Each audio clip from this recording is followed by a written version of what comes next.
Muy buenas tardes, estamos acá nuevamente con nuestro segundo video de este canal. Mi nombre es Tete Bianchi y les doy la bienvenida. Este video tiene un tema central que es el 12 de octubre, Día del Descubrimiento de América. Y vamos a analizar cuánto de verdad hay en esto. En realidad es una mentira porque el 12 de octubre no se descubrió nada. El 12 de octubre de 1492 Colón llegó a América Central. Se encontró con tierras habitadas. Analizando lo que hizo el revisionismo en un momento, un poquito de este detalle, las tierras estaban habitadas. Entonces, ¿qué es lo que descubrieron? Simplemente informaron que habían llegado a tierras que eran desconocidas para ellos, para el mundo conocido de ese momento. Y por otro lado, al registrarlo por escrito, se adueñaron de las tierras que pasaban a pertenecer a España. Pero volviendo a los pueblos que habitaron estas tierras, y en base a estudios antropológicos de los fósiles hallados, los más antiguos de los que entraron por el estrecho de Bering, viniendo desde Asia, cuentan con alrededor de 20.000 años de antigüedad. Esos pueblos que fueron ingresando en distintas camadas a América, se fueron asentando y desplazando hacia el sur.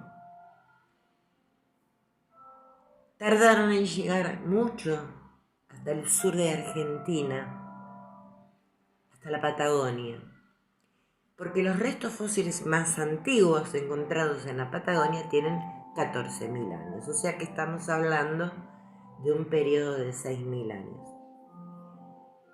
En todo ese tiempo y el tiempo que transcurrió hasta la llegada de los europeos, con Colón a la cabeza en los primeros viajes y luego los demás exploradores, estas comunidades se fueron dividiendo, agrupando, organizando, con distintas modalidades.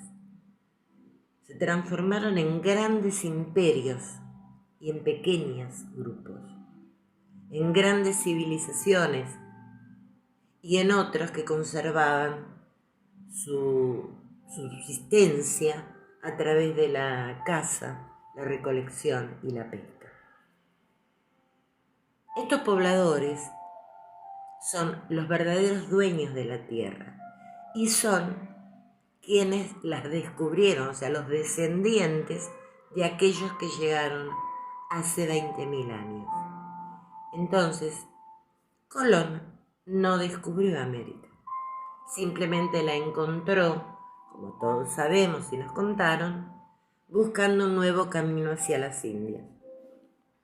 La llamó India por equivocación porque creyó haber llegado a las Indias, es una incógnita.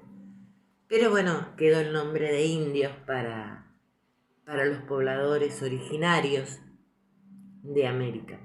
Porque si bien los primeros venían de Asia, su descendencia son los originarios de este continente, los verdaderos dueños de estas tierras. Contaba la historia también que en ese momento se produjo un encuentro de civilizaciones. La palabra encuentro tiene muchos significados.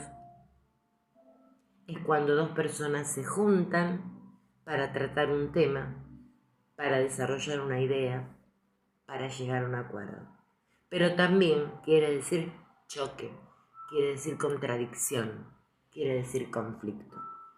Y en realidad ese primer encuentro de Colón y los subsiguientes pasaron de ser el verse dos grupos totalmente desconocidos a un genocidio por parte de los europeos. Porque lo que ocurrió acá con la conquista, la etapa que sigue al descubrimiento, como lo llamaron los europeos, fue un genocidio. Y algunos historiadores lo igualan al holocausto de los nazis. Querían imponer su civilización cuando acá existían civilizaciones, su cultura cuando la cultura de las comunidades originarias de América abarcaba desde conocimientos de astronomía, de arquitectura, de matemática, de medicina. Querían imponer su religión y las comunidades originarias americanas tenían sus propias creencias. Politeístas, lo que les pareció horroroso a los europeos, a los católicos, con rituales que los europeos no practicaban tal vez o desconocían. Entonces muchos se horrorizaban de los sacrificios humanos que hacían, porque sí los hacían para agradar a sus dioses, los hacían en base a sus creencias. Y si hacían sacrificios humanos, tenemos que pensar de qué época estamos hablando, cuando se desconocían absolutamente los derechos de las personas, cuando las personas no eran sujetos de derecho.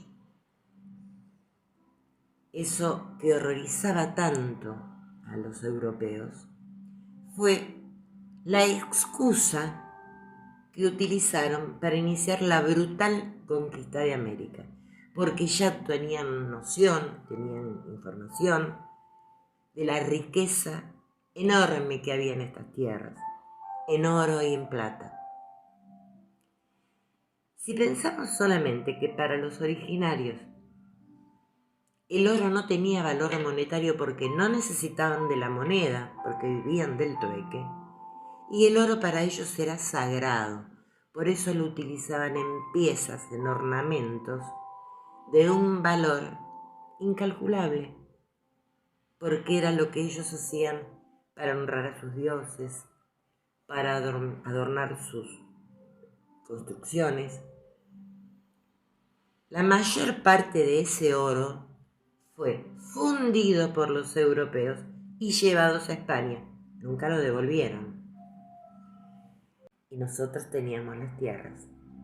Y les hicieron cerrar los ojos y al abrirlos se encontraron con que a ellos les quedó la Biblia y los europeos se apropiaron de la tierra. Pero para apropiarse de la tierra atravesaron un genocidio porque los pueblos originarios murieron fundamentalmente por dos razones y el número de muertes es incalculable, prácticamente desconocido todavía. En batallas por la gran diferencia, pensemos en armas de fuego, que no las tenían, y en el caballo que tenían los españoles. Y luego, porque al llegar a estas tierras, trajeron con ellos las enfermedades comunes para los europeos, gripe, viruela, sífilis. Y los pueblos originarios, desconociendo esas enfermedades, sus organismos no generaban defensas. O sea que por las pestes y por la guerra murieron miles y miles y miles de originarios. Entonces, hablar del descubrimiento de América, haberlo mencionado como el Día de la Raza, ¿de qué raza? ¿De qué descubrimiento nos estuvieron hablando? ¿Cuántas mentiras nos contaron sobre este tema, sobre otros? Por eso, como dije antes, gracias al revisionismo, se analizó de otra manera, tratando de fundamentar un poco la información. Y así poder ir llegando de a poco a la verdad. Porque esa verdad que vamos descubriendo ayuda a que valoremos nuestros propios orígenes, que valoremos nuestra identidad, que nos sentamos orgullosos de pensar la historia. Es para buscar información, para leer, para ver. Y ahí a lo mejor tomamos conciencia de que en nuestra identidad hay una pata fundamental que es la de los pueblos originarios. Luego, bueno, vinieron los inmigrantes, estaban los criollos. O sea, nuestra identidad es muy compleja, nuestra identidad como pueblo, así como en toda Latinoamérica. Hay países de Latinoamérica que respetan, porque por ejemplo el Paraguay sigue teniendo al quichua como su lengua. Acá, para que en las escuelas se use el idioma de los Cuom, de los guaraníes, se legisla, se ordena, se dictamina, se le pone el sello y a veces no pasa nada. Falta de respeto, falta de empatía con aquellos que son los descendientes de quienes entregaron la vida, las tierras, las costumbres y parte de su historia. Pero siempre la verdad aflora y depende de cada uno de nosotros investigar, no quedarse con una sola versión, buscar, investigar, ver, preguntar, averiguar, acercarse. El 12 de octubre no hay nada para celebrar. Inclusive veía el otro día que se discutía qué día se le ponía a esa fecha. En España, no acá. Y Día de la Diversidad Cultural, una diversidad que no se respeta. Pero lo interesante es que mucha gente opinaba que tenía que llamarse Día de la Resistencia Indígena. Acá, los pueblos originarios no celebran nada el 12 de octubre. Sí celebran el 11. ¿Por qué el 11 de octubre? Porque es el último día de libertad de nuestras comunidades originarias. Respetémoslas, honrémoslas. Son los dueños de estas tierras. Son quienes nos precedieron en la historia. Bueno, así me despido y espero verlos en el próximo video. Dejen comentarios si les gusta el video, suscríbanse al canal, compártanlo y propongan temas que tengan que ver con nuestra identidad latinoamericana, que con mucho placer lo voy a compartir.